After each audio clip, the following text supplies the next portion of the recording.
It's what you.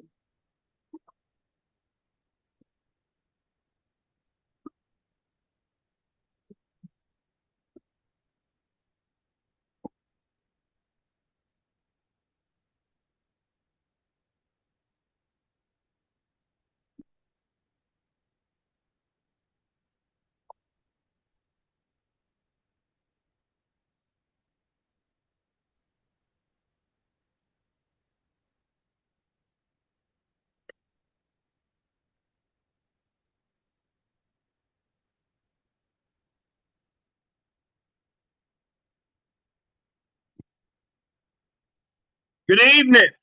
How's everybody? Doing well. How about you? I'm excited to be here. We're doing good, sir. Yeah.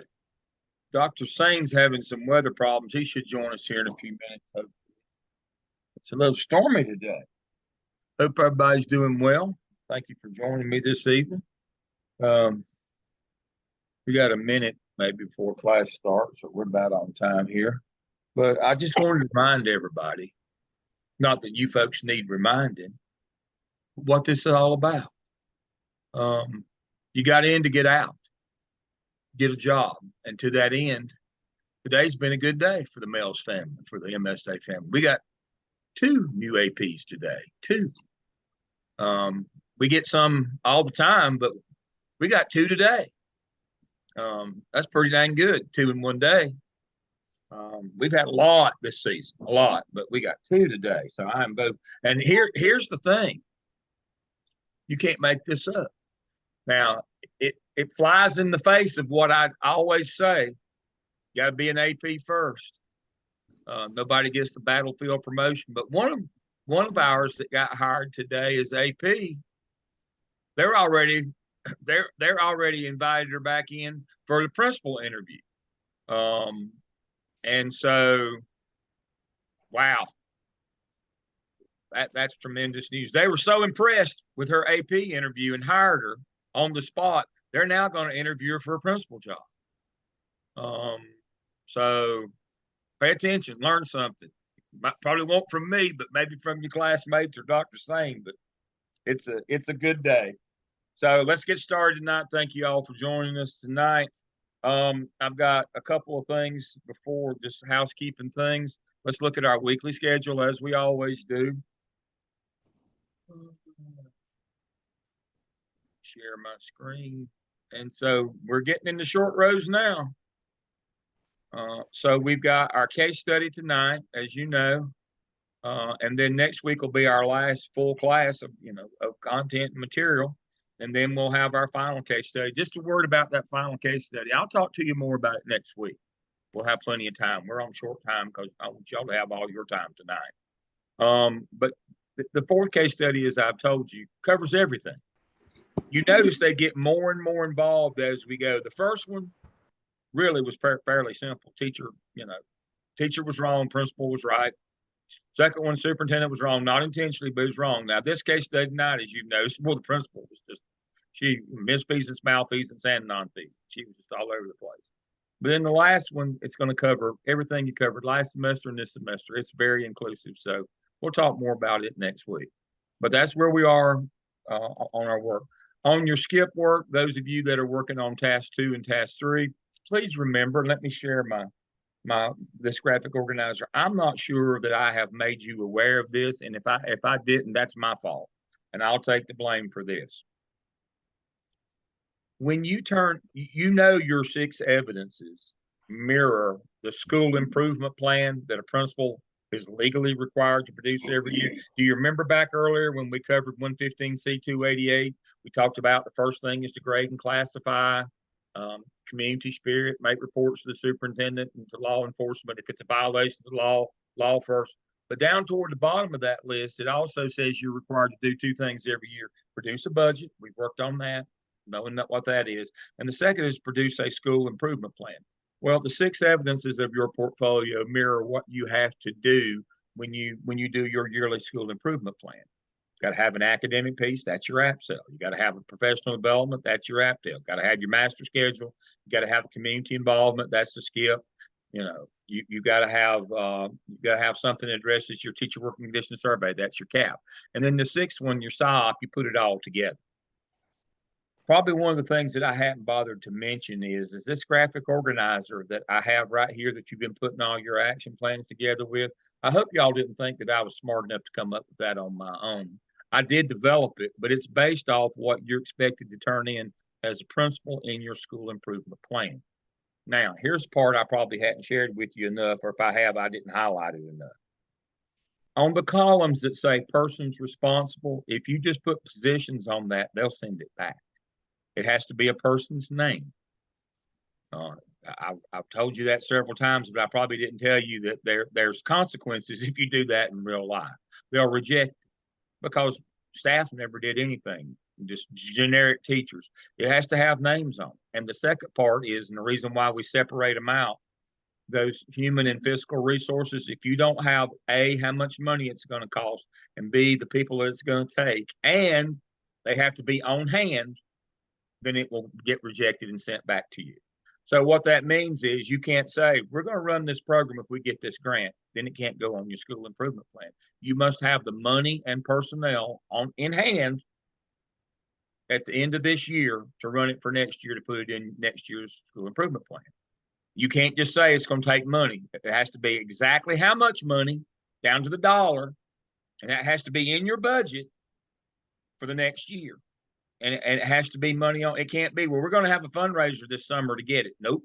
If it's not in your account now, then you can't put it in your action plan, your school improvement plan, actually. So I know those sound minor, but they're very, very important when you go to turn in your school improvement plan. That you designate what people are going to do it, so we'll know that you got that personnel on hand, and how much money it's going to take, and you got to have that in your account, and it shows in your budget. Otherwise, it will get rejected. I've had to have these critical conversations, unfortunately, with principals that sent a school improvement plan that was 200 pages, and we took all the hope stuff out of it. We hope to get this money. We hope to get this position. When we took all the hope stuff out of it, it was 3 pages long. They don't have to be 100 pages long. A good school improvement plan is, the graphic organizer one's not but a couple pages. Now, the actual documentation behind it is a little bit longer. It's just like when you do your evidence, all that documentation leading up to this, but this is the actual working document that you will turn in to the central office that goes to the state. You have to have all this put together. Now, you will put this all together in task 5 of your SOP. You will have the working document of your entire school's improvement plan. All these action plans, marketing plans, growth plans, they all go together in one document at the end, because that's what you physically turn in to the central office. And you better have the people, designated, and you better have the money. So make sure that you do that. If I don't remind you to do it in now, when you do task 5 of the SOP next semester, then they'll turn it back to you, because it has to be in that plan. So you might as well put it in this plan as well. Any questions on those 2 items? I know they sound minor, but they're a big deal to the state and whoever supervises you at the district level. That's a big thing. You might as well learn that now. Again, we work off of a plan in public schools. We don't work off of hope. Yes, ma'am. Just a quick question to clarify on that. So on persons responsible, like if you're doing a school-wide event, Title I event after school in the evening, and it involves all the teachers, I listed like principal, the names of the principal, assistant principal, IC. Yeah, and then you say all teachers. Yeah, and then you can say all teachers. Yeah. Because we know the principal's actually the one responsible, and all teachers don't participate. Because as long as we put the admin staff's name. Yes. Because we got to know who's in charge of that. So if it doesn't happen, we know whose door to knock on. Okay, I just want to clarify. Yes, that's a great question. That's exactly right. That's why it doesn't say all persons involved. It says the person who is responsible to make sure that happens. That's why the state lists it that way. Mm-hmm. It's good that you put everybody that's going to be involved. I like that. I'm a detail person. But now the state wants to know who if it don't happen, Or if it happens badly, who are we going to come back on? Because we're paying for this. You know, the state's sending you money every month, and they're paying for this stuff. And so everything that is in that is in 288. That's what they're paying for. They expect you to do that. So that's an excellent question. Now, before we get to our stars of the week, something came up last night in our class, and I'm just going to, just in case it might not come up tonight, and I'm old and can't remember everything always. We were talking about the requests that the boys made, the things that they wanted to see happen, the day of observance, the silence, and all that. The only one of those that you could really do is they could form a club. Now they have to have a faculty sponsor to have. It's like any other extracurricular club. Now the question arises. Let me stop. The question arises: can you make a faculty member be their sponsor? And that is no. You can't. You can't make a faculty member be their sponsor. But they have to have a faculty sponsor. Now the second question that arose, and it circles back to state law 115C288. How come we can have a school-wide pep rally, but we can't have a school-wide event for the LGBT kids? Well, it's real simple. If we look at 115C288C, it says we do events to promote community spirit. And that's what pep rallies are. So that was the specific question that came along. Actually, I think Alex in last night's class knew that right off the top of his head because he's an athletic director. I guess somebody had asked him before why we do that. He knew it immediately. And I was like, I'm just shocked that anybody would know that. But yes, that's why we can have a pep rally school-wide, but we can't have a moment of silence or an observance school-wide for something like that. So that's again, we always track back to 115C288, duties and responsibilities of the principal. What are we legally responsible to do? And that was a great point that we caught in that one last night. So we had a rousing discussion last night. I know we really not. So who are our stars of the week? All right, let's see who's on the screen here. Is anybody on the screen? I hate to call people's name on the screen, but I will anyway. All right, so our evidence star of the week is Shanika. She's already up to the end of her task of the skip. She's working on compiling it right now, so good for her.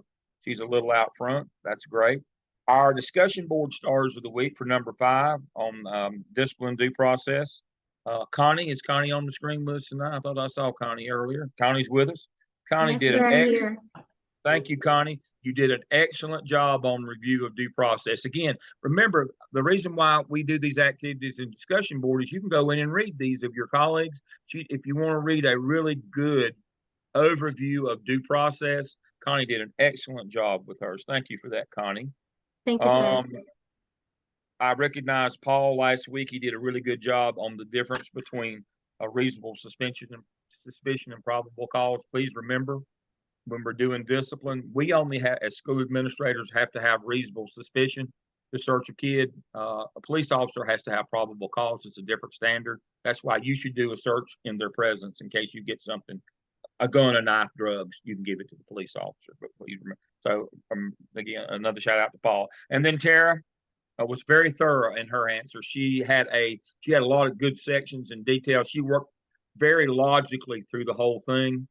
Of discipline and how it fits into due process. She went through and tied it all together, very thorough.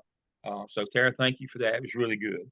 And then on discussion board 6, our stars of the week again, Shanika was very, very thorough in her response on field trips. She followed. The thing about Shanika that I really liked is she went through the policy, she went through the activity, she went through all the things that you have to do. She thought of stuff that I didn't even think of. Contact the school nurse. I mean, she had it all. It was really good. So Shanika was really good. And then, but as much as I hate to, Kathleen, star of the week as always. What I liked about Kathleen's response this week is Kathleen said we didn't have a policy at our school on field trips, but she didn't stop. Remember, we either go up the line or down the line. We go federal, state, local. We go down the line in terms of responsibility. And then the thing that you have to understand, and that Kathleen has gotten, and I'm so thankful, go the other way. If you don't have a local school policy on something, see if your district has one. Well, she just reversed the process, and she said, well, I guess logically, if we go down in terms of authority, this one's more than this one, we go back up that chain. And that's exactly what she did. I thought that's pretty smart, Kathleen. That was very good. And so even for a school psychologist, I was very impressed. Y'all are supposed to be smarter than the rest of us. I was very impressed. So thank you for that. That's a good reminder to us all that we don't quit when we don't just, if it's just not laying there easy, we don't quit. We go find what we need. That's what school administrators do. That will stand you in good stead to be a school administrator. You'll find a way. And I love that about you when you said we don't have one, but I went and found the one for our county. What a novel idea. Make sure you get it done. You don't get deterred at the first time something just didn't go just exactly like you wanted. I was very appreciative. It's an excellent reminder for us all that as administrators, we're the people responsible. We can't just say I don't know. If we don't know, we're supposed to go find out. That's a good reminder for us all in terms of our behavior and what the expectation is for school administrators. You're supposed to know everything. That's your job. Know everything. And that's an excellent reminder. Again, thank you for that. All right, I'm ready to hear some case studies tonight. I'm so excited. I've smiled all day. So whoever turn it is to go first, lead us off and let's go. I'm hoping it's teams 3 turn because I'm having internet. All right, so I'm going to share my screen.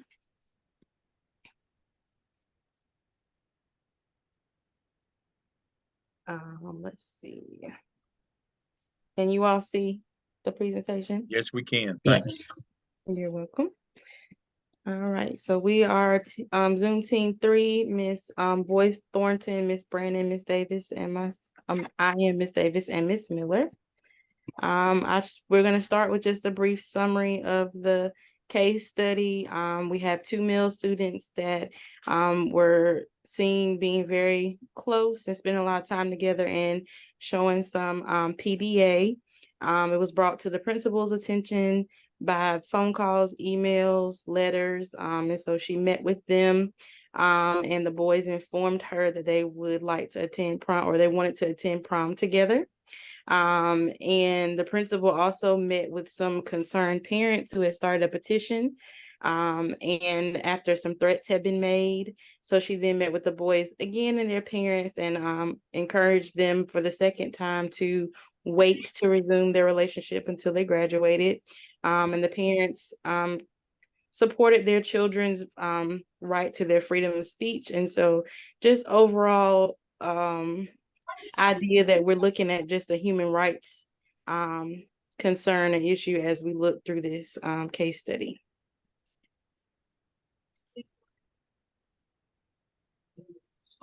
The first 2 questions. Ms. Brandon. I'm going to go over these. Of course, we know that Principal Mary Lou's threats, what she spoke to the boys were considered a threat. Basically, what she said was, something could happen to you if you do this, leading into, you're possibly going to get hurt. So, of course, this was a threat. And we really need to make sure that the principal only refers to the school's code of conduct and addresses those behaviors specifically accordingly, especially the PDA. That is something that could have been dealt with. I'm sure it was in the code of conduct.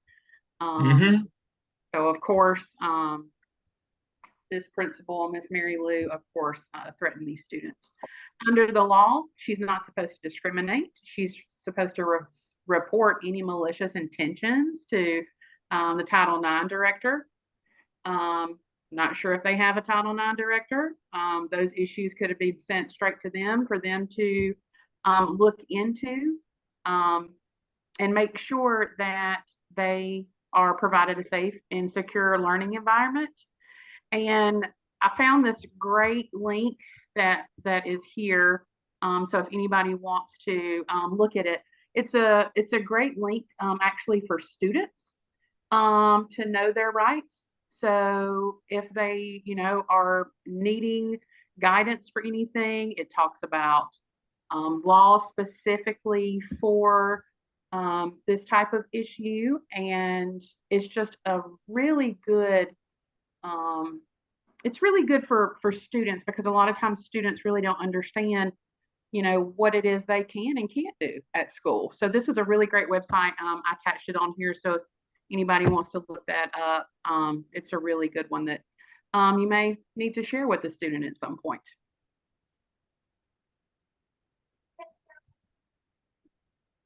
Okay, so the questions I'm answering is, how should Mary Lou respond to the concerns of Jerry and Sydney? And should Mary Lou allow Jimmy and Wooly to attend prom as a couple?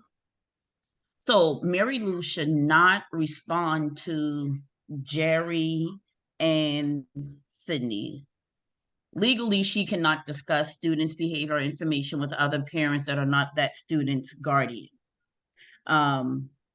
She should contact the superintendent, law enforcement, SR officer, to let them know actually what's going on. So in this case, there was non-feasance, malfeasance, and misfeasance. Non-feasance in the fact that she didn't even address the PDA, nor did she contact the superintendent or anyone. Malfeasance because she was trying to just brush it under the rug, telling them to wait until they graduated. And misfeasance because she was discussing other students with parents. So even with the purpose violation that she was doing at that moment. Should she allow Jimmy and Wooly to attend prom as a couple? Legally, yes, Jimmy and Wooly are allowed to attend the prom together. However, she needs to remind him that there should be no PDA going on at that prom, that rule applies to all couples, regardless of their preferences. Those students do have the right to attend prom, dress how they want to dress, and enjoy the same, have a good time just like the other students. Mary Lou must respect their identity, refrain from discriminating them or against them for their sexuality. She has to give them the same rights and privileges. And she needs to respond to the harassment that's been going on and not just deter them from going to the prom. And just reminding her that they have the same rights as the other students. Excellent. All right, so when we look at the role of the principal, I pulled out C, which is to improve instruction and community spirit, but I think Dr. Lim just kind of went over that to explain the difference between the pep rally and allowing them to kind of go through the couple of things that they wanted to do other than the creation of the club. Yep. And then part E, to discipline students and assign duties to teachers. With regard to discipline, we mentioned that before, that she did not handle the PDA violation. Again, going with the discipline and code of conduct, she should have addressed that early on. When we look at the paradigms, justice, nothing about this case study was fair, equitable, or just. There seemed to be a lack of care or concern for the students by telling them to wait, and again, also not addressing the threats that were made either from the other students. They do have the right to freedom of speech and should not be treated any differently. And as far as profession, she spoke with other parents about the issues and did not safeguard the values of democracy, equity, or diversity. And then when we look at any legal or ethical concerns, the Tinker versus Des Moines case was about students having the right to freedom of speech, and it was a 7-2 vote that the court ruled that school officials could not prohibit only on the suspicion that the speech might disrupt the learning environment. Heckler's veto, it reminds us that the suppression of speech because of the discontent of the opponent is inconsistent with the First Amendment. And then according to Title IX, no one on the basis of their sexual orientation can be excluded from participation in, denied the benefits of, or be subjected to discrimination under any educational program or activity receiving federal assistance.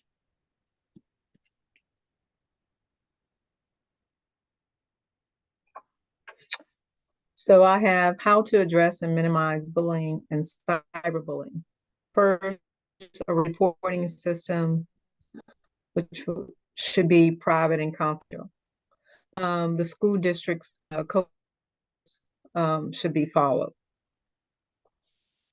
Also, educating the school staff and students about bullying and having bullying prevention. Also, response can be key and staying on top of bullying and prevention efforts. Furthermore, providing resources to staff and students that can assist in addressing the issues is essential for successful bullying prevention. Students and teachers can incorporate bullying prevention lessons and activities in their curriculum. This will help students to be better and understand the impact of bullying and how to prevent it. They can also do research, presentations, creative writing, and peer discussions in the class of formal evidence-based curriculum can be purchased and provided by the school or the district. And that's all that we have. All right, if you'll stop your share, excellent. I'm going to go over and review a few things from my notes here. I want to pick up. I want to draw out what Melissa said. Melissa made a good point about Title IX. If you'll remember, I showed you that Title IX update that came out in 2021. I put it in our shell under that week. You got to have a Title IX director now, even if you just appoint somebody. To Melissa's point, you got to have one. It used to be, it was kind of a maybe if you wanted to have one kind of thing. Now you have to have one. Somebody has to be designated as that person. Dr. Sane, thank you for joining us. I think, were you not designated to be that person one time? Unfortunately so. Yes. And so since 2021, if you didn't have one hired, you had to pin the tail on some donkey. Somebody had to be it. Because remember the rule. Pardon? I was definitely the donkey. Oh, that was metaphor, but sometimes, it's literal. But somebody other than you has to do those investigations. So please remember that you've got somebody that you need to report this to in your district. Don't get caught on that. Well, we've told you before, anything of the sexual nature, don't you launch. You've got somebody that you have to report to. You're not qualified to do these things. So make sure that you understand that is the case now. And we have that document for you to review that where you have to have that.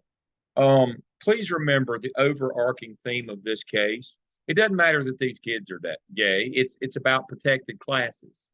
So it wouldn't matter if they were EC or 504 or it doesn't matter. It's not if they're one of those federal protected classes. This is the way you treat them. You made a good point.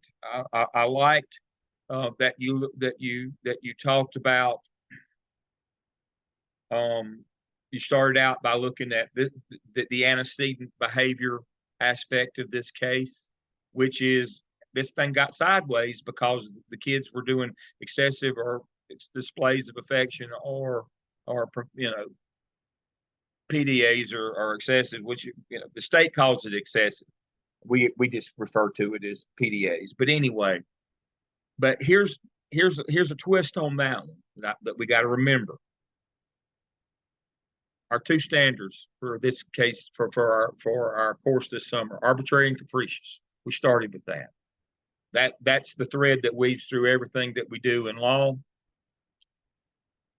You can't enforce that against Jimmy and Willie if you're not enforcing it on everybody else. That would be arbitrary. And then what has happened here, taking the prom away from them, not only would violate their rights, it would also be capricious. It's too much punishment for the crime. So you could say, well, I'm not banning them from the prom because they're gay. I'm banning them from the prom because they were guilty of PDA. PDA doesn't carry that kind of penalty. So even if you try to backdoor on this one, now I'm going, so we always have to remember our two legal standards, arbitrary and capricious. I love that you picked out that, that she was misfeasance, malfeasance, nonfeasance. Yes, she was that. It started with not doing anything about the PDAs, and you caught the FERPA. You can't be talking to other parents about other kids. Now, the question arose last night. What if you just listened to parents rant about other kids? Nope, you can't do that either. So that was the question that came up. Now, Dr. Hussein is going to talk to you about this one. I'm catching him kind of blind here, but he's talked about this before. You can cancel a parent meeting. You're not required to sit in there if they are doing these things. So, Dr. Hussein, I'm going to let you pick up from there because I've heard you explain this before much better than I do. Yeah, so there've been several meetings, some Title IX in nature that if it got heated or they refused to, after several attempts to say, we are here about your child, we're not here about another person's child, you'll have to trust the process and the system that we are going to handle those situations with the same justice that we're doing to your child.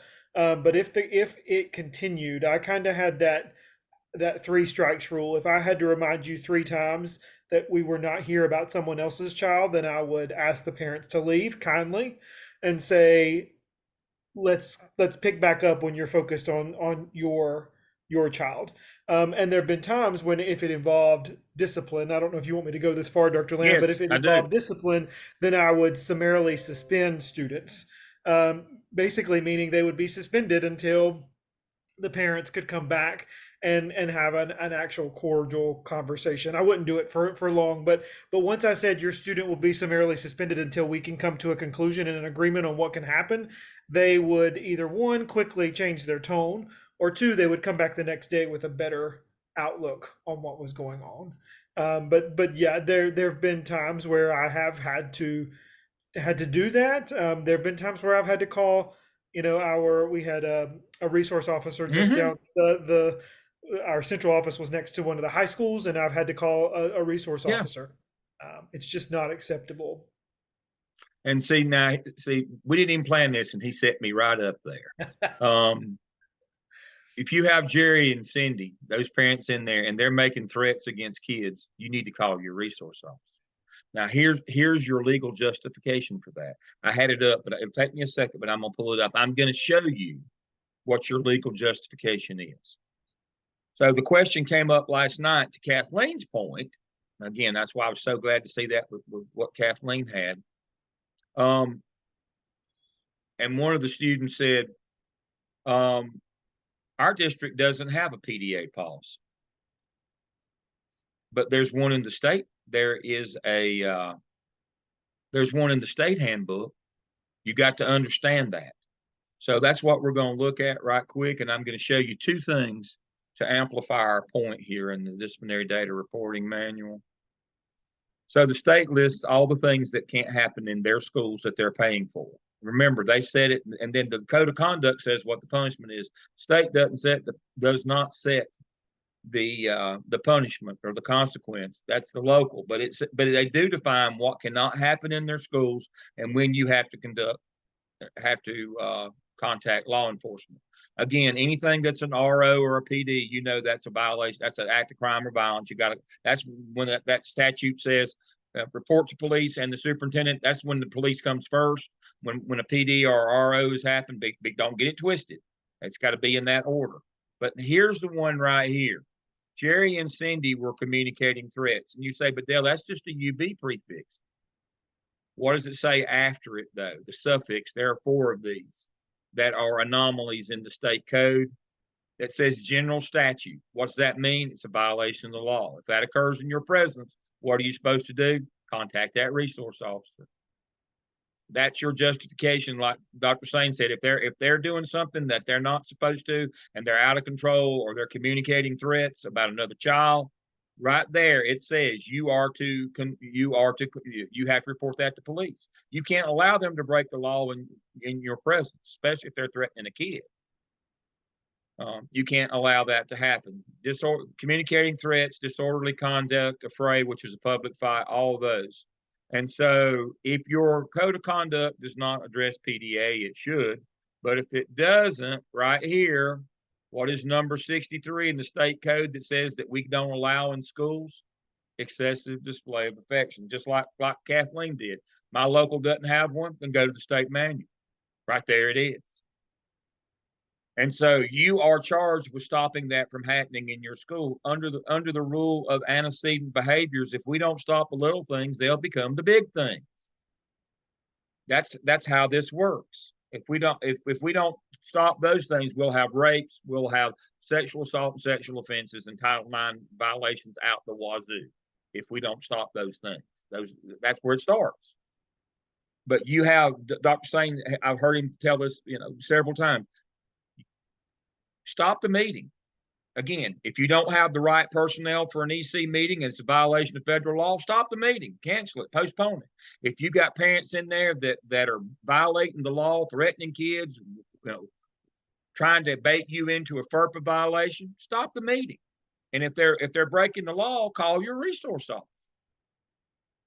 Schools cannot be a haven for criminality. Dr. Griffin Jordan said last night, one of the best things that she ever did was protect a teacher from a whipping that the parent was trying to give them. If they're being nasty, if they're being over the top, if they're being threatening, send the teacher back to their class and dismiss the meeting.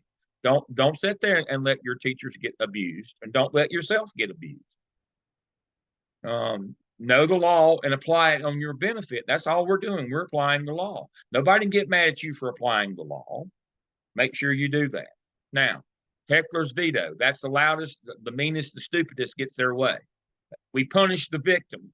Heckler's veto is about punishing the victim, because what you're doing, you're saying, if I let you do this, if I don't take this away from you, these people are going to hurt you. Well, punish the people who are going to hurt you. Don't punish the victim. That's what heckler's veto is all about. Dr. Sane is much more of an expert than I am in this area, and he may interpret this different than I do. But when you say something like, a principal says to a parent, you need to speak sense to your child, what I hear is your child has a mental health issue.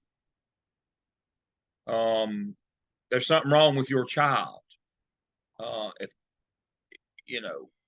As far as I know, Kathleen's the only psychologist of the group. I don't think you need to be making statements like that, or your kid's crazy, or that'd be the same as saying to an EC parent, your kid's dumb. Oh, we would never do that. But this notion of speak sense, my point is, you got to be careful in your language. When don't get baited into saying things like that. When your temper's up a little bit, your dander's up, face is red because these parents are yelling and screaming. Don't get baited into saying something like speak sense. That means your child is nonsensical, or your child has a mental illness. And we know that there's a segment of our population that thinks being gay is a mental illness. So especially in this case, I would not make that reference. Dr. Sane is more of an expert on that kind of thing than I am. Dr. Sane, am I interpreting that? Does that make sense to you? No, yeah, you're interpreting it just the right way. It's so hard to when you just mentioned parents yelling at you. It is so hard to keep calm, and that's why, again, it sounds like a broken record. But almost always stopping the meeting is more of a protection of you and what could come out of your mouths when you become very defensive, when parents start telling you that you're awful at your job, that you have no clue what you're doing. And that's it's gonna happen. So it's just, but yeah, your interpretation is right. And I just want to add, I have a specific event where I had a parent who came in, and you'll get this in elementary schools especially. It was an incident that it was between a boy and a girl. They just happened to be on the same t-ball team. And the parent came in and said, if you don't suspend that boy, and I find him at school the next day, I'll go to the t-ball field and whoop her daddy's what. So I let the parent go, and I immediately, when the parent left, called the police, because guess what? The police said, "Oh well, we'll just be at the t-ball game," and guess what? The parent showed up ready to fight. The police were there. Had I not reported it, that's the first place they would have came and said, were you aware of this situation? Did he make a threat? And if I would have said yes, and hadn't called, then I would have been liable of anything that had happened Yes. at that baseball field. So just keep that in mind. Yeah. Now, to kind of conclude, and we'll move on to our next group. Shaniqua just made a really, really good point. When you didn't inform the superintendent or law enforcement about this, you have cut your own legs off. You have limited your options.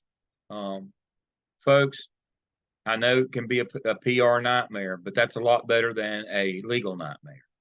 You now have no options because you didn't report. You're now, they've got you over a barrel. You might as well have wheels on you because they're going to be rolling you around. It's not going to work. But my last thing before we move to group 2, and I'm keeping an eye on our time here, is please remember, you've got to be a champion for all students. You hear me every week talk about, especially our first case study, you got to be a champion for kids. Now we're adding the notion of all kids, whether you agree with their lifestyle or not, you got to be a champion for all kids. And I've told you before, and not because these kids are gay. The kids that need love the most generally deserve it the least with their behaviors. But that's our job. Is we have to love and be a champion for all kids. If we can't find it in our heart to do that, we will not be successful in this job. All right, let's move on to our next group. Excellent job, by the way. Excellent. Gave us an excellent platform to do the teaching points on this. Lovely, lovely, lovely job.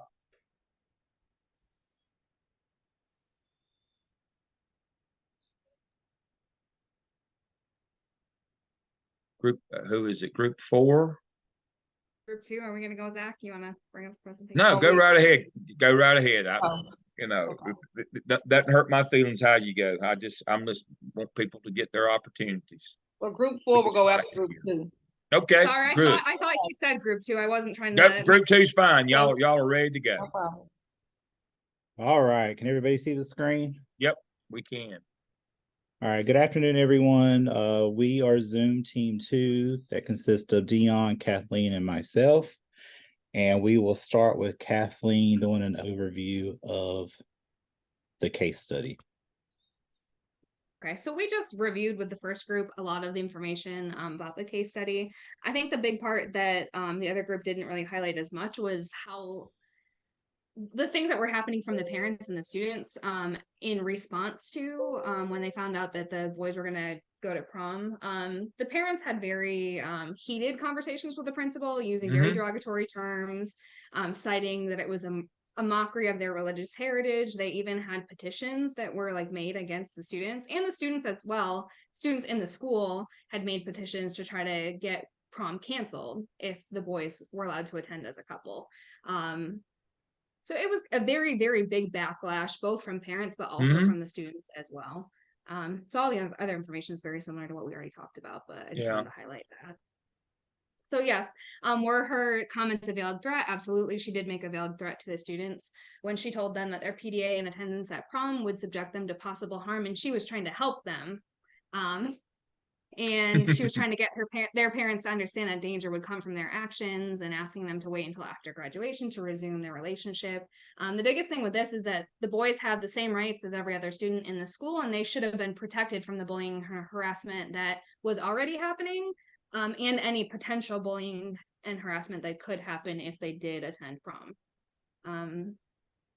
Oh yeah, that's what I just said. And it wasn't right. It wasn't lawful or just for her to ask them to end their relationship. That's not appropriate. I mean, she should obviously address the PDA, but she doesn't really have a say in what their relationship is or how they want to move forward with it.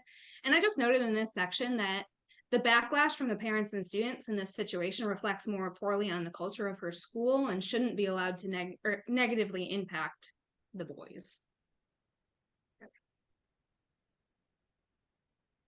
So what are Mary Lou's responsibilities under the law? With Tinker versus DeMons, the court found that the First Amendment applied to public schools and school officials could not censor student speech unless it disrupted the educational process, which it didn't in this instance. Students are guaranteed equal protection under the 14th Amendment and freedom of speech and association under the First Amendment.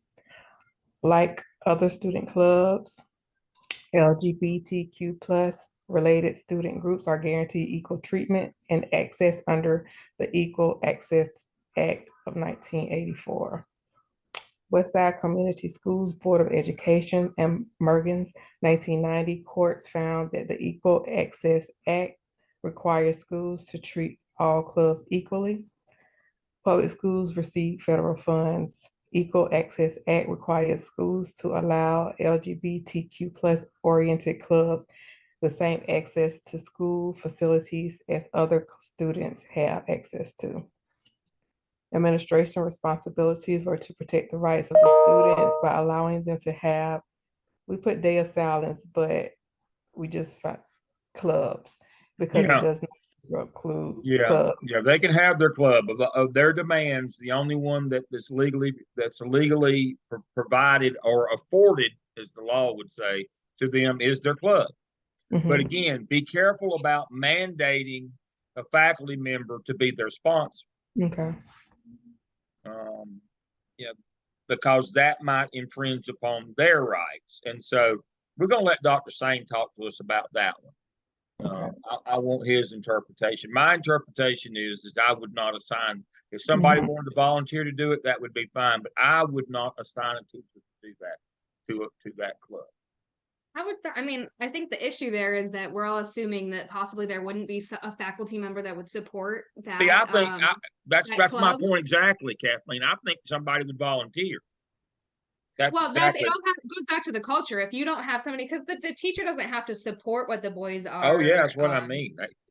But they could still support the club. So Yeah, I mean, if you have a culture at the school that doesn't support people's opinions, I would hope that exactly right. I would hope that we would have teachers that love kids enough that somebody would support them.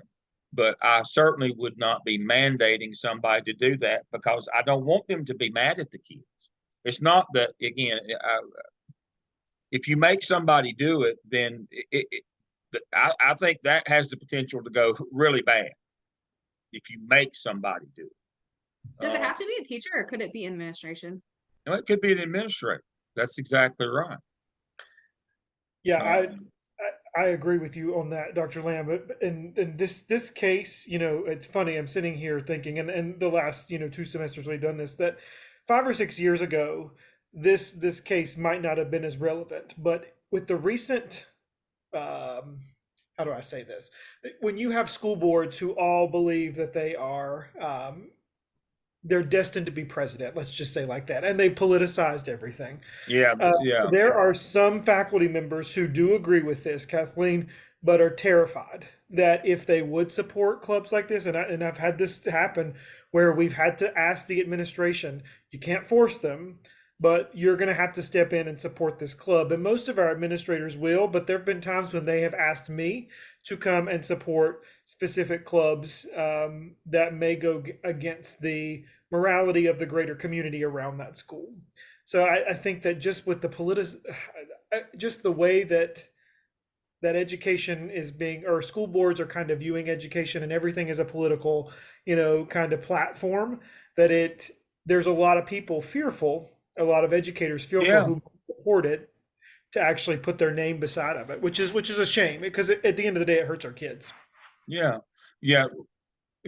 Dr. Sane's too kind. This let's go back movement that we're dealing with, and now school boards.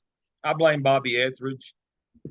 Some 30 or 40 years ago in North Carolina, he was a school board member from rural North Carolina, and he leveraged that. He was the first person that ever came along that leveraged a state and national career off of school board. But a lot of people have followed in his footsteps over the last 40 years. You can Google him, Bobby Etheridge. And since that time, school boards have become highly politicized. They even advertise their political parties now. And that used to be completely nonpartisan, and it used to be at large. Now it's not only partisan, but it's districts within the school, within the larger school district. And so, because of the politicalization and the Let's Go Back movement to a time when we thought that America was great.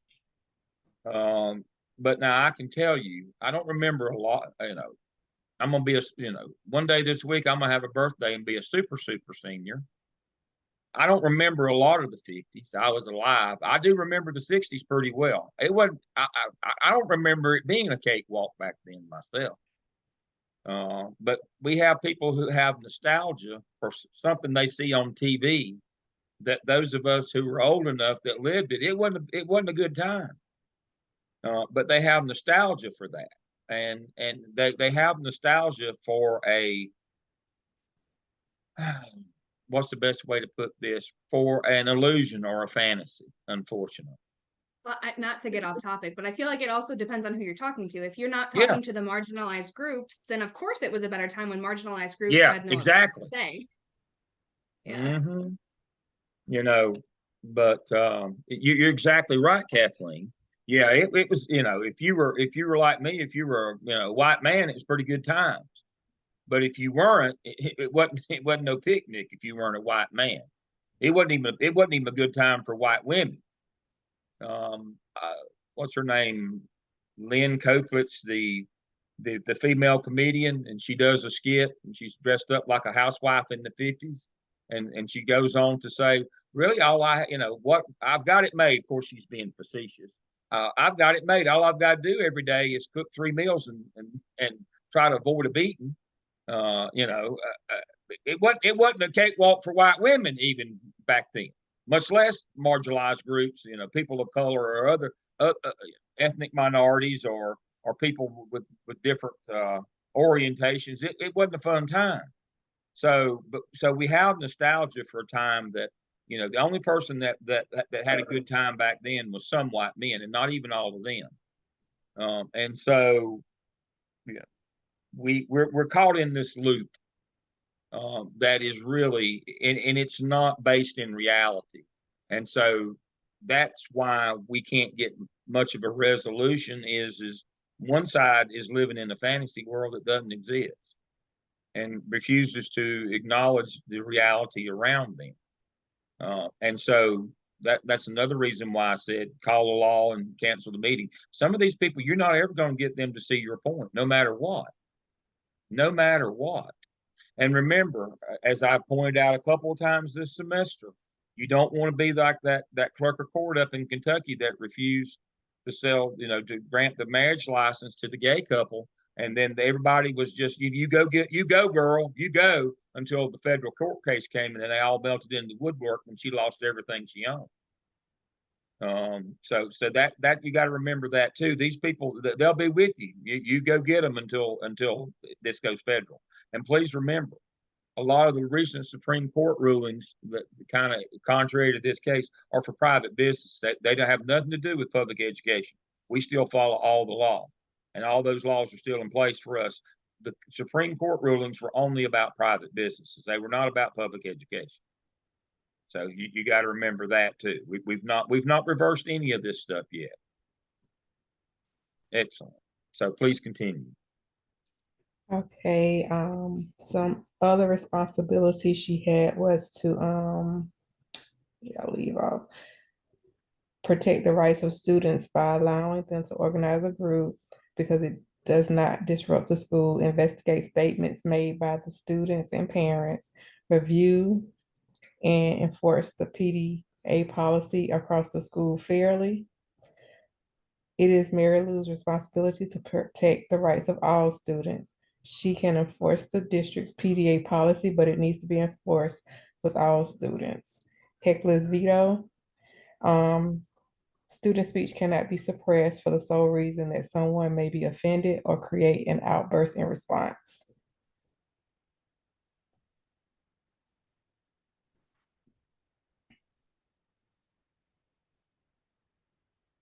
All right. My screen went down.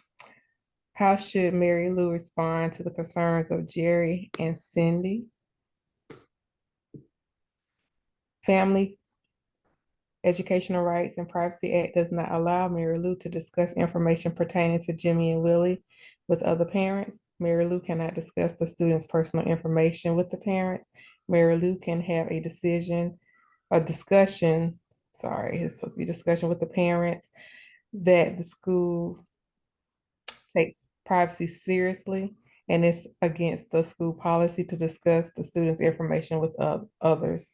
The district code of conduct and North Carolina school discipline laws and regulations should be shared with students and parents. It is against the policy to bully or harass students or create a hostile environment that interferes with the students' educational performances, opportunities, or benefits. The parents and or students cannot stop the students from attending the prom, nor can she cancel the prom. She can refer parents' concerns to the executive director, district officials.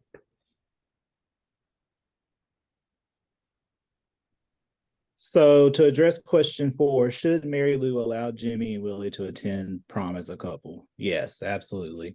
Mary Lou is responsible for protecting all students, even if she disagrees with their preferences. Repercussions from students or parents cannot prevent Jimmy or Willie from attending prom as a couple. Not allowing Jimmy and Willie to attend prom would be illegal and could result in an OCR complaint. Title IX prohibits discrimination on the basis of sex.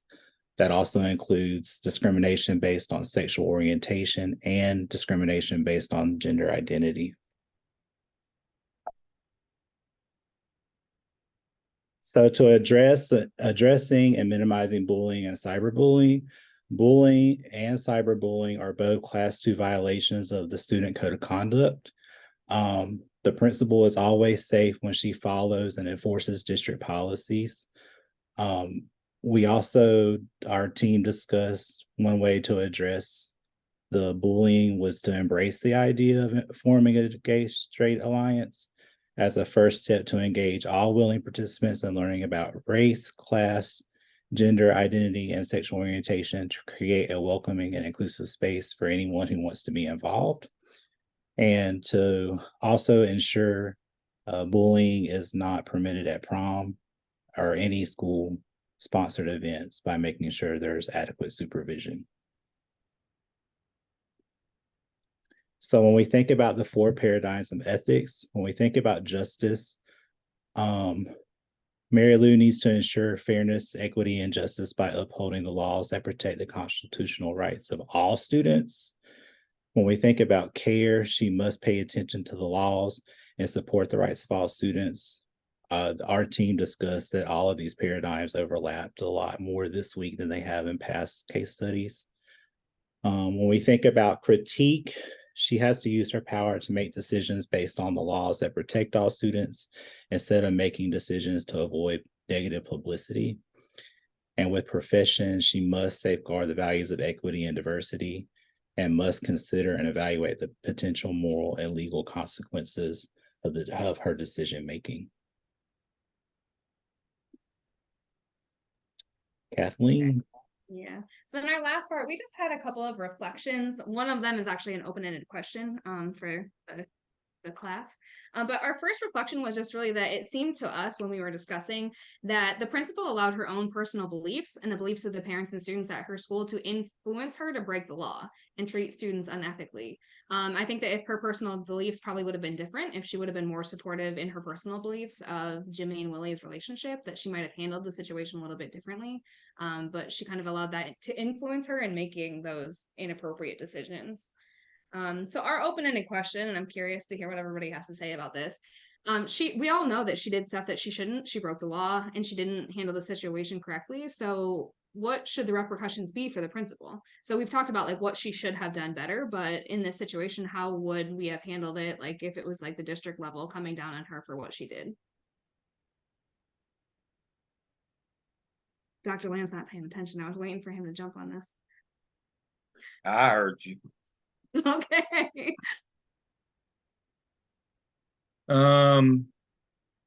So the question inside the question is, are we really punishing her for her belief system? That's what you're really asking, I guess. No, for her actions. No, but But I mean, could they be construed as, see, now that's what she's gonna, if we move against her, Oh, for the first bullet point, yes. yes. But the second one is more that she did actions that we Yeah, know that were not that's what I mean. permissible. But when we discipline her, she's going to go to the media like the lady did at Tuscola High School, and she's going to claim that we're punishing her for her belief system. And the superintendent was very clear when he came out. We punished her because she violated policy. And so when you discipline Mary Lou, for me, it's real simple. You know, Mary Lou can't work for us anymore. You know me. Mary Lou can't work for us, but we have to cite the policies that she did not enforce. Now, that's not going to stop her from going to the community and doing an interview with the local paper where she's going to be claimed that it's her beliefs that caused them to fire her. That's exactly what the principal at Tuscola High School did. Exactly what she did. She did an interview with the local paper. Now, what she didn't understand, or maybe her lawyer didn't give, or she went against her lawyer's advice. When she did that, she gave the school district the right to tell why they fired her. Now, you can't disclose that unless you go out and say they did this to me because of this. And when you do that, when the principal said that, then the superintendent responded with bullet points of this is what you did that we fired you for, right down the line on, I think, 5 policies that she broke. So your question is,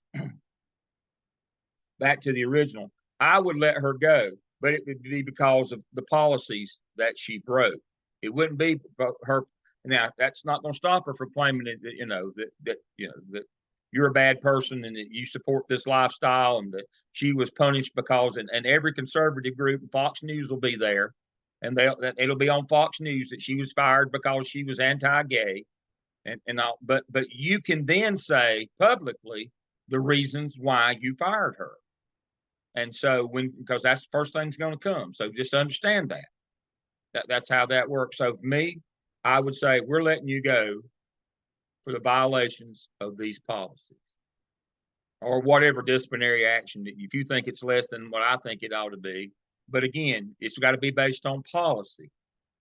And so when she blindsides you to it shouldn't be a blindside. So when she hits you from the rear with the local newspaper and gets that crowd stirred up, and it's on, what's his name? I guess Tucker Carlson isn't on anymore, but Sean Hannity or whatever. So when it's on that and they're telling their side of the story, you can come back, and because she released her private information publicly, you can address it at that point. You can bullet point her, just like the superintendent did, the principal at Tuscola High School.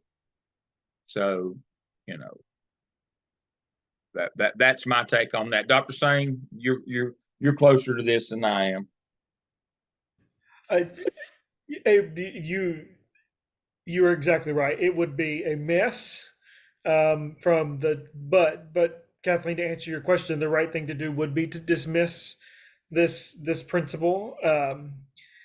But then the backlash would be pretty painful in terms of just the depending on, if you're in a very conservative district, then it would be pretty, you would have to fight your own school board, you would have to justify your decisions. It would be, and you're right, the media would get involved. Even in districts where they're not conservative, it's still going to be an issue, because again, it just seems like everything is so politicized in our education system right now. But you can't not do the right thing and dismiss this person just because you're fearful of all of the backlashes that you'll receive from the community. But yeah, I do agree with Dr. Lamb that she should be dismissed based off of her actions.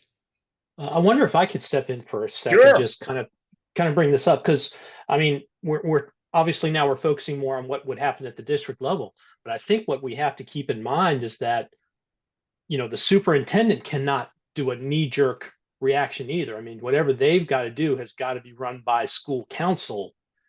Yes, citing policy is all fine and well, but if they don't have the legal backing to that, because one way or another, this is going to a court case.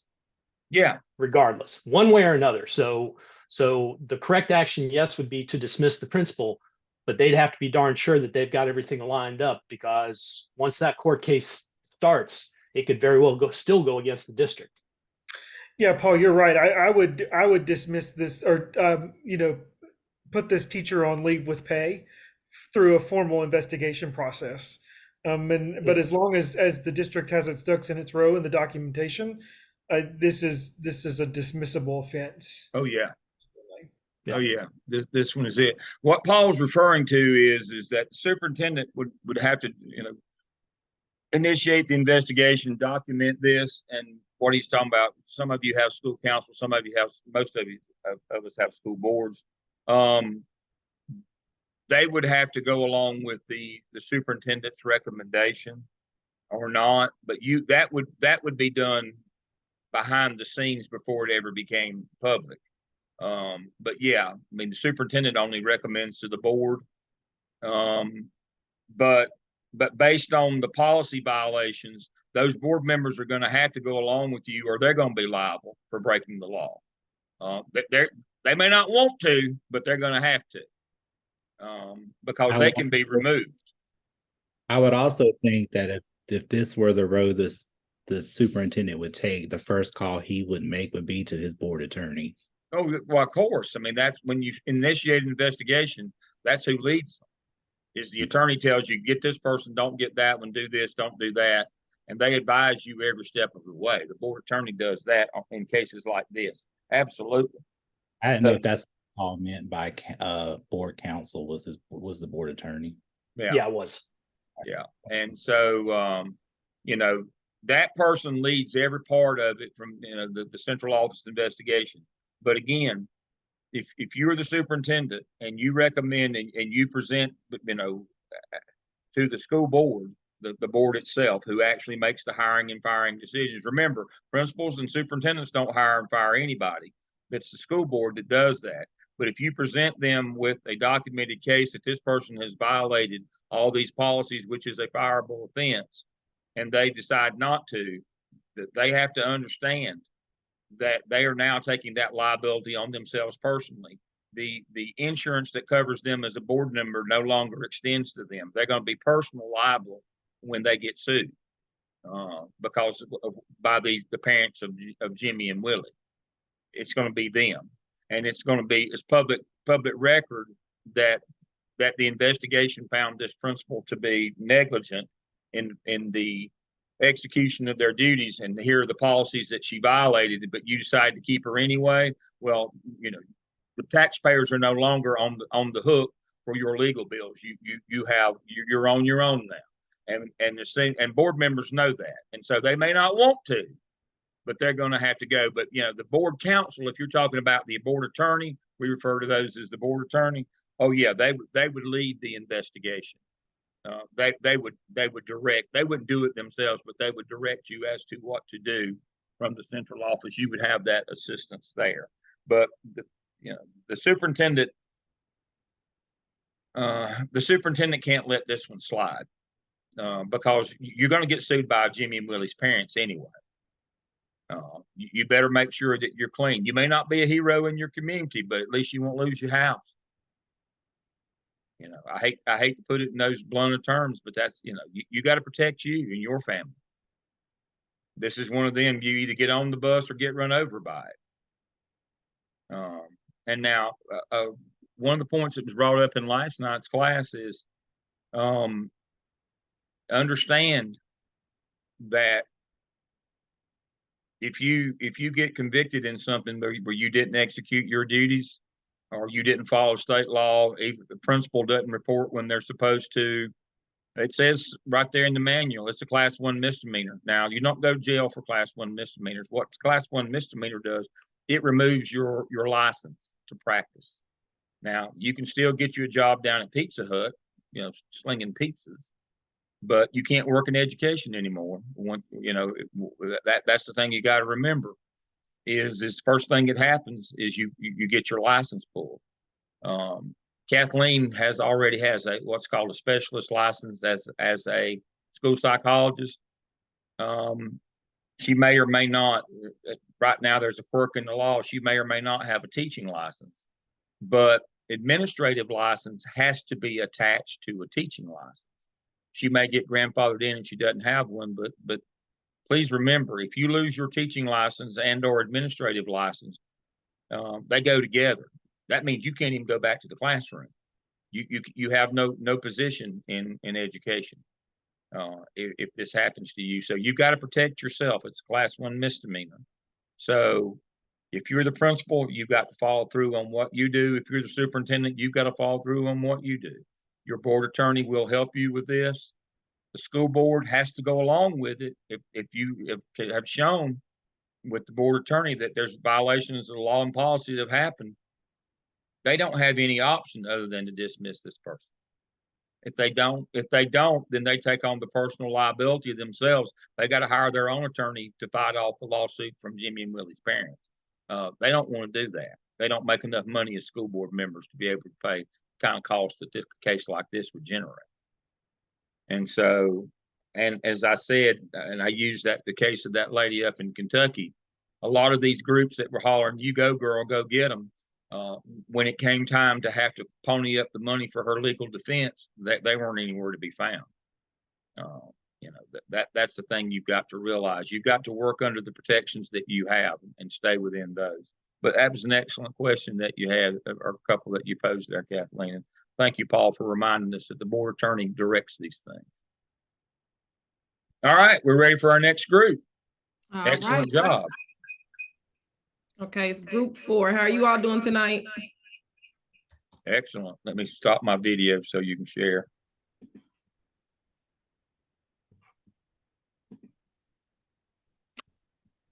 Been having some troubles with my share, so I want to make sure you all able to.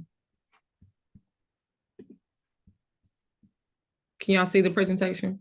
Yes, we can. Thank you.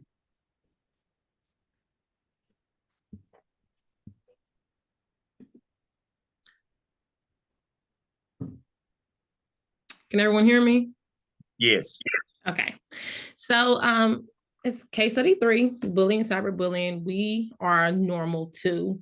Our group includes myself, Ruby, Letitia, and Yolanda. First is definitely the case study overview. As we are the third group to present tonight, it's just going over some of the same things which were discussed tonight. From the same-sex classmates made the nature of their friendship public, and they were actually seen kissing and holding hands in the school library. Principal was made aware of the students' relationship with a variety of phone calls, emails, letters. They met with students and students to confirm their relationship and express their parents approved and wanted to attend prom together. Parents contacted the principal, threatened to boycott the school if she did not address the students and their same-sex relationship. Parents used slanderous language towards students. Principal met with students and their parents and expressed her personal opinion of their public display of their relationship and shared their behavior was disruptive to the learning process. The principal urged the parents to speak sense to their students. Principal asked students to wait until after graduation before resuming their relationship. The same-sex relationship students' parents felt that the principal expressed a veiled threat that infringed on their students' First Amendment rights of free speech. Students recommended to the principal to organize class activities to address race, class, gender identity, and sexual orientation. They also wanted to organize a day of silence for students to remain silent for an entire day to raise awareness on behalf of gay, lesbian, bisexual, transgender students. And lastly, would like to form a Gay Alliance student club. Principal did not address the students' voice or ideas about the activities, but she expressed graduation was around the corner, and the students replied with agreeance of the graduation timeline and explained that they were needing to organize soon. This case violated all three negligence. I'm sorry.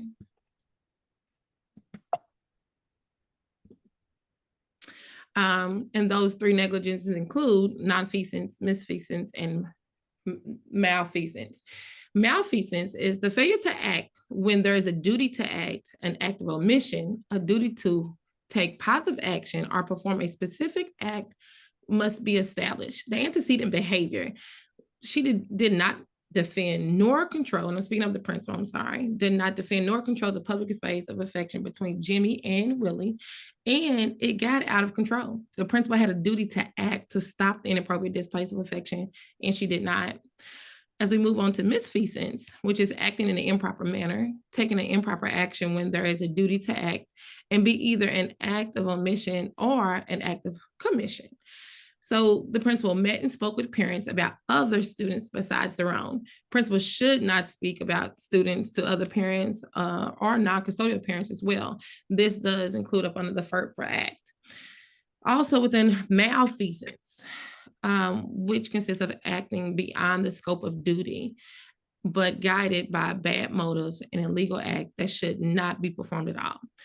When she shared with Jimmy and Willie to wait 2 months to be gay, wait until school is out to be gay. Sharing this student was against the law, as well as not allowing the students to attend prom because they are gay, and that's also against the law. Hello, my name is Letitia, and I'm going to be going over the first 3 questions. Would you consider Mary Lou's comments a veiled threat? Veiled threat, of course, a threat that isn't directly stated, but is implied using disguised language or euphemisms. And so, yes, it was, she did have a veiled threat. The principal placed her personal opinion by expressing to the parents of the students to speak some sense into your students. The principal placed the judgment on the student mental capabilities by assuming that they were not sensible due to their actions and sexual preferences. She brought on a little scare tactic. Others will harm you if you attend the prom together. How others were to judge and treat them if they move forward with the public display of affection, including attending the prom together. And the principal should have punished the people who were going to or threatened to harm Jimmy and Willie, not actually the victims. And of course, as we heard before, that's like heckler's veto, where it takes away the rights of the speaker and gives power to anyone who may be offended by the speech. So in this case, it took away the rights of the boys speaking, but giving more say to the parents that were wanting to harm the child. Many cases have been to court regarding disruption of school. Heckler's veto does not limit defendants' authority to maintain order and discipline on school premises or to protect students and faculty. When you think about Tinker was designed to prevent schools from punishing students who express unpopular views instead of punishing the students who react to those views in a disruptive manner.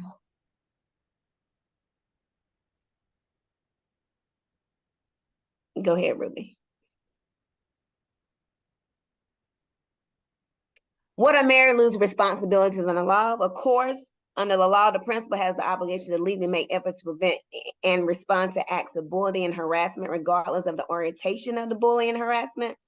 Must have some positive steps both to prevent and punish acts of bullying and harassment, and to know about bullying and harassment that occur in their school. This action may violate Title IX. So districts which encourage, ignore, tolerate, or fail to adequately express harassment may violate civil rights laws.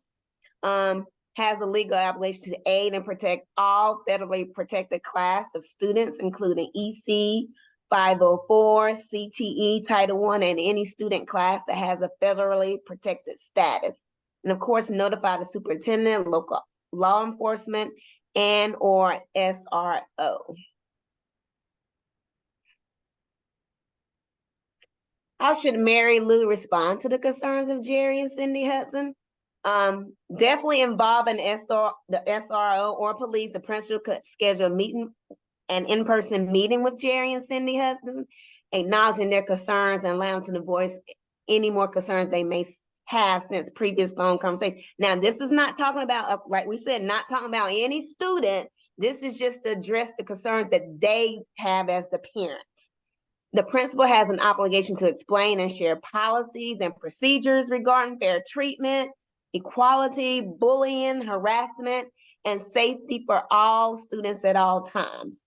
Thus, explain not only the severity of the situation, but also how and why it is imperative for the Hudsons to be mindful of their expressed views, as they can be taken as threats. And of course, threats can lead to legal actions brought upon them. And lastly, the principal should address the parents wanting to boycott and explain that per law, provide them with law and district policies as it pertains to boycotting and students' school safety. And of course, if meeting becomes heightened, of course, end it, call SOR or police for further assistance.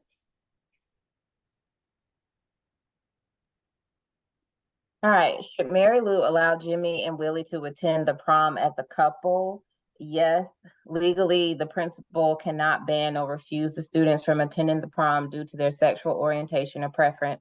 And again, we also cited Tinker versus Des Moines, which was a landmark case in freedom of speech where the kids wanted to wear their Black armbands to protest the Vietnam War. And that was not going to be disruptive to the school environment, which is what the Supreme Court found. The principal must allow the students to attend the prom, and also in doing that, ensure the safety for all the students who are going to attend. The principal needs to inform the local law officials and security of the previous threats that were being made. Make sure that the school resource officers are there so that everybody is on the same page about incidents that might occur because of the threats that were expressed from the parents and students previously.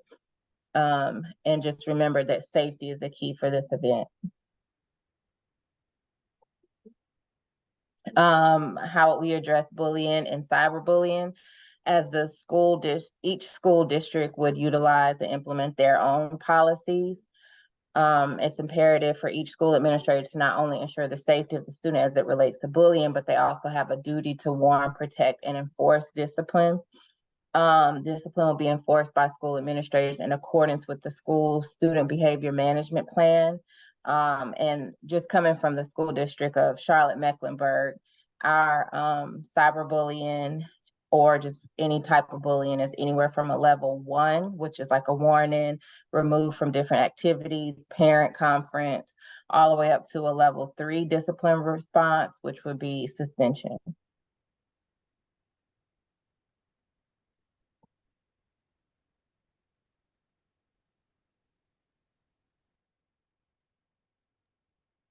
And in conclusion,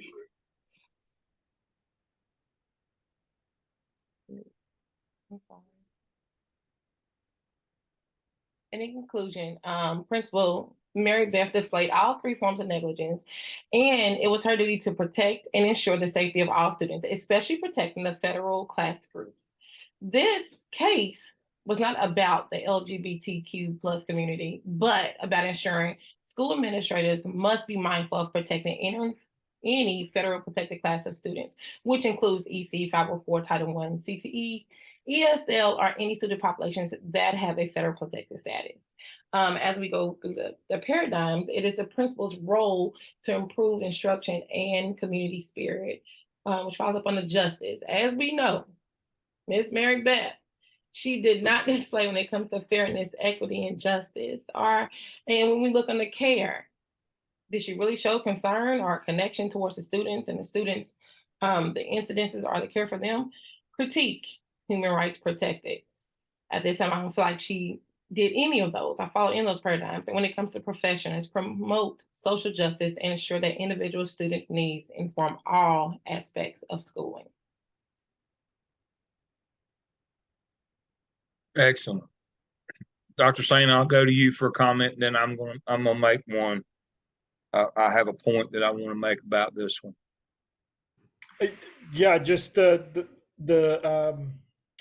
great presentation. The same. I just, again, I keep going back to on paper this seems very very straightforward, But once you get into your positions and you get all of the things that are going on around you, it's not as straightforward. But that's why I just, I love the confidence that you all have when you're making these decisions, and it's right there in front of you. Just don't lose that confidence. Don't worry about the outside factors. Always think of things as a case study in Dr. Lamb's class. It's cut and dry, because I will tell you, and you all know this. You all know this as teachers. Some of you are already in administrative positions, or you've got Yeah. some administrative duties. You know the influences that are around you. Just maintain that confidence that you have tonight. Yeah. I love that you highlighted again that this is for any protected class. So I want to give you an exemplar here. Saying to these kids, or the parents, can they wait 2 months to be gay, would be the same as saying to a kid with an EC kid with behavioral issues, can you wait to get home to cut up? Now we know that if a child, we do a manifestation determination, and if the behavior is a function of their disability, we don't punish kids for that because they can't help it. But we have to understand that their identity or their orientation is much the same way. That's why they're a protected class. And so that's why that part was so wrong. It would be, again, like asking this EC kid not, to be smarter when they're at school or to behave better. It's akin to that. And you know not to say those kinds of things. And we know that EC kids have protections based on their disabilities. Well, these kids have protections as well. That's where the commonality, the transferability of this case comes in. It's just for any protected class, because it's not a choice that they've made here. And so you can't punish kids for things that they do that aren't their choice. And that's where the protected class part comes in. So that was you did a great job there highlighting that at the end. I really like that. This could be any protected class, any. And we have certain rules and procedures for dealing with kids with protected class that are in that. You got to remember that. All right, we're ready for our last group. Right, Dave, we're ahead of schedule tonight. We're doing well.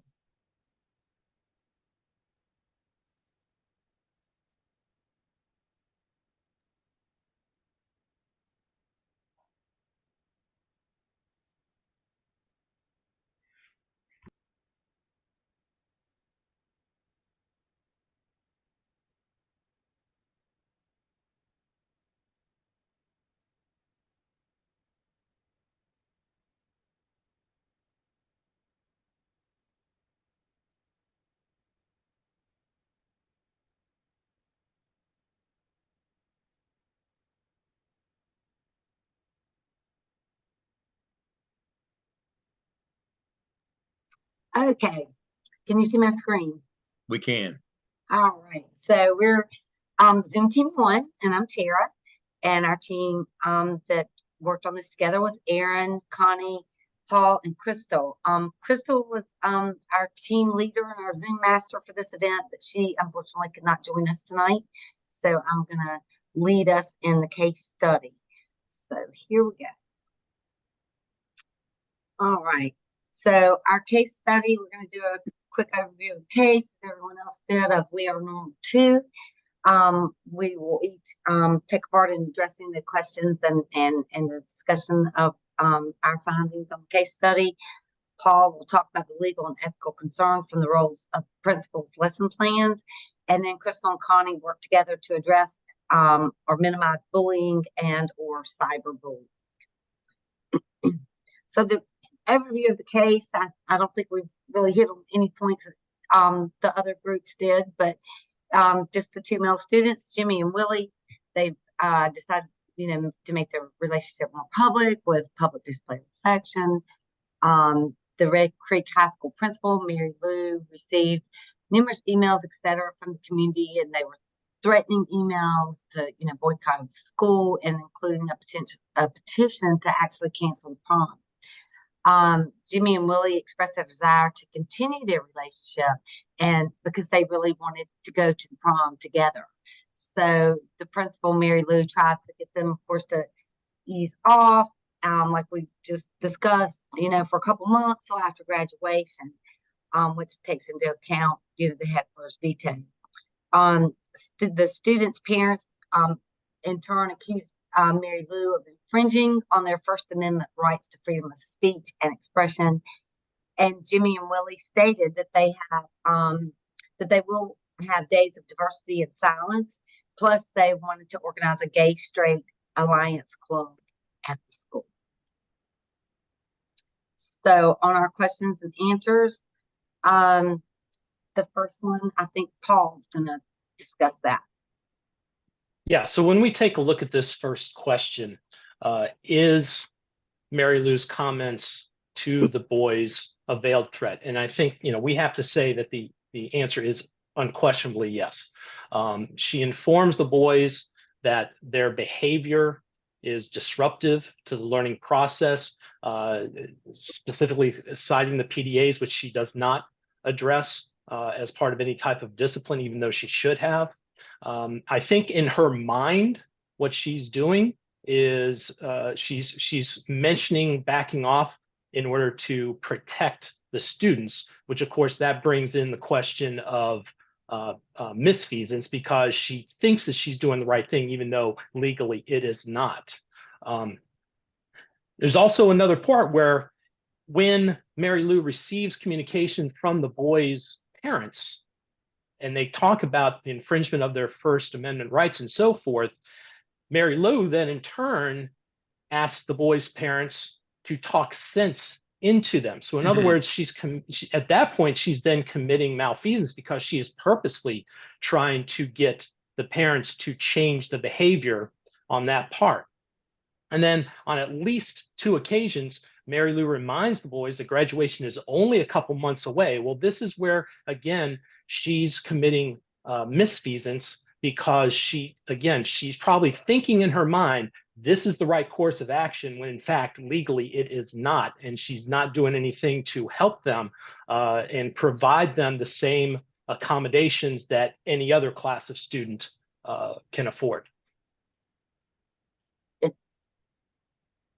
All right, and then question 2, Connie is going to handle that on Mary Lou's responsibilities.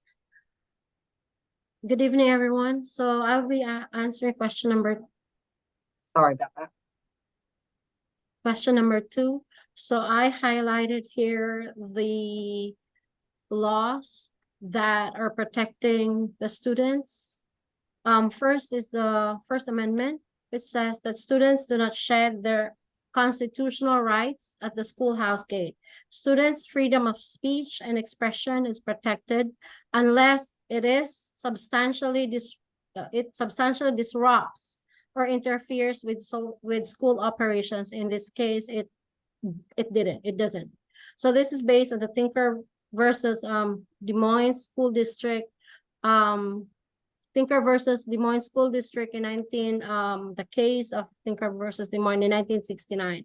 And then another one is the 14th Amendment Equal Protection Clause, which states that school districts have a legal obligation to protect students from discrimination, harassment, and abuse based on their sexual orientation. That is page 177 of the textbook.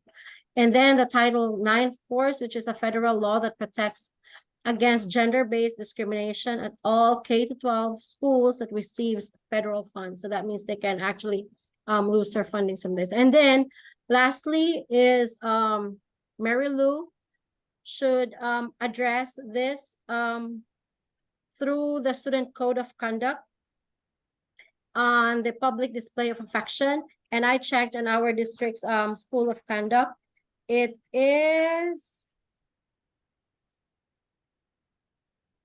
level 1 infraction. So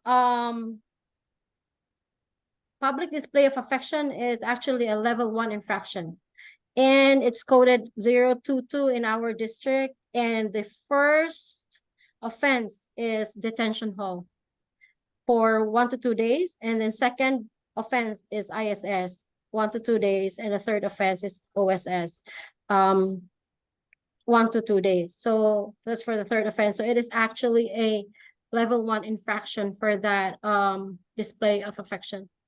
So those are the laws that covers or protects the students that should Mary Lou is responsible for delivering as an administrator. Thank you. Thank you.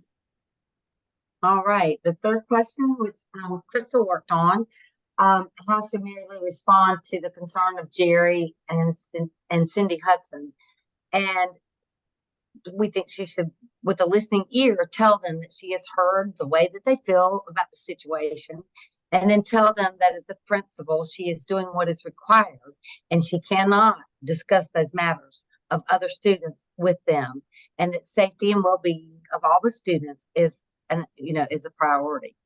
Also, Mary Lou must remember that when responding to the concern of Jerry and Cindy Hudson, that every student has the same rights, no matter what their sexual orientation is, and that includes protection against bullying and harassment, as well as to document and report and pay attention to Title 6, 7, 9, and also FERPA.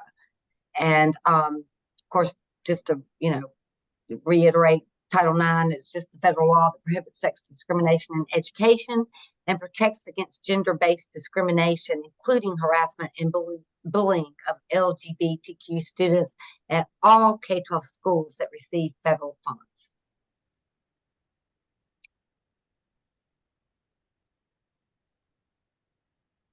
And then on number 4, should Mary Lou allow Jimmy and Willie to attend the prom as a couple? And this is what Aaron submitted. And he said, yes, Jimmy and Willie have a right to go to the prom based on the First Amendment, freedom of speech and expression, 14th Amendment, Equal Protection Clause, and the federal law of Title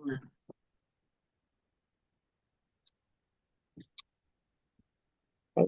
Okay, so when we take a look at the legal, the ethical concerns, we take a look at the 4 paradigms. There's actually quite a few that I saw in those paradigms that are addressed by this particular case study. First of all, when it comes to justice, is Mary Lou applying fairness, equity, and justice to these 2 young men? And clearly that is not the case. And then further, it is arbitrary and capricious. It's arbitrary because she is essentially purposely singling out those 2 young men because of their supposed behavior. And it's capricious because she is asking them to change basically their relationship for a period of time until she essentially is saying it is safe to resume it. So that is arbitrary and capricious from that standpoint. Under the care paradigm, loyalty and trust. I mean, the one thing that we always have to consider is that our students, no matter what the grade level is, elementary, middle, high school, they trust us. And we have to maintain a loyalty to them and to their rights and to their feelings. And that is clearly violated in this particular case. As far as the critique is concerned, I think it may be a little bit of a stretch, but I think we can point to corrupted morals. The fact that Mary Lou is listening to the parents who are against these 2 young men, and essentially it is framing her action. So there's a little bit of corruption of morals.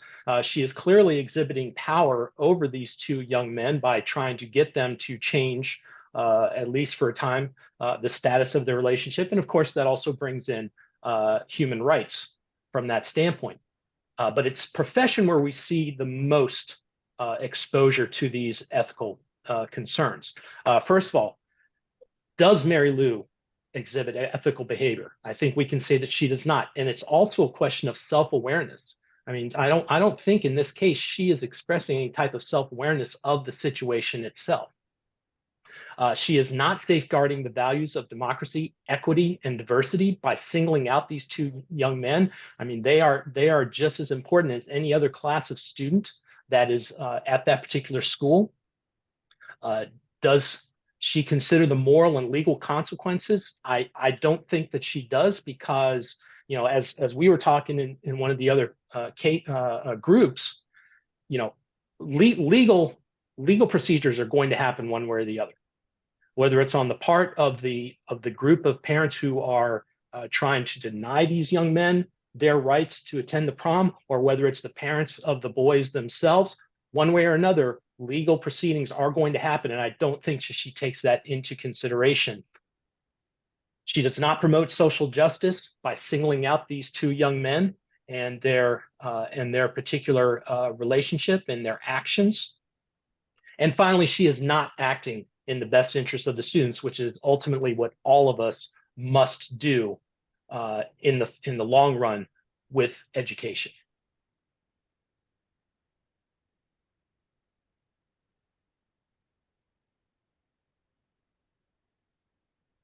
Okay, how to address and minimize bullying and cyberbullying. So I bulleted some ideas here. This is to create, number one is to create a community-wide bullying prevention strategy through awareness. This is utilization of social media platforms. So we can use Facebook and other social platforms that we're already using to communicate awareness. To communicate awareness to the community. And number two is talking it out with the students. We can actually talk about it during like morning announcement. We can have like a reminder, or we can do it on the bulletin boards, or we can integrate it in the lessons. We can integrate it in the lessons or in the curriculum. Build a positive and safe school environment. This is having that accepting relationship, having that accepting community or environment in school is very important. That is being proactive and respond quickly and consistently to bullying behavior. This is to send a message that the point here is quickly and consistently, that we have to address the bullying behavior quickly and consistently. This is to send a message that it is not acceptable. So there will be that culture in our school that bullying is absolutely not acceptable. So we have to make that norm, and to provide a copy of the student conduct.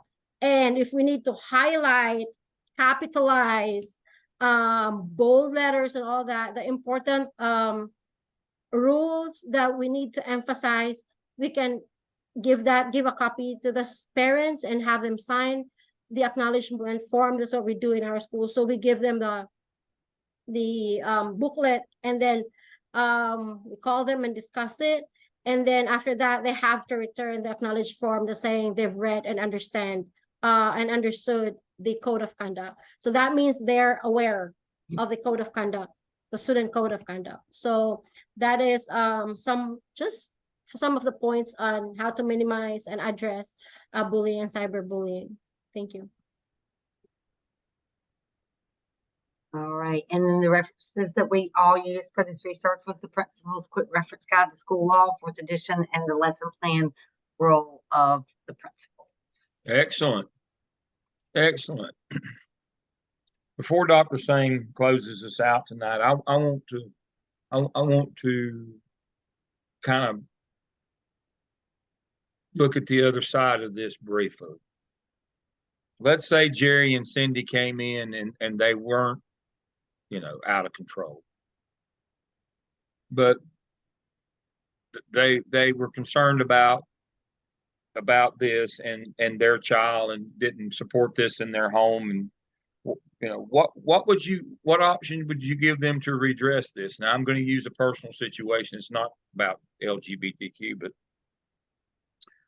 my next door neighbors, very, very close friends. We've lived next to one another, I think 26 years. My wife and I have lived a little longer. They moved in a couple years after we did, but they have two children, boy and a girl, 25 and 23, I believe their ages are 26 and 24, maybe.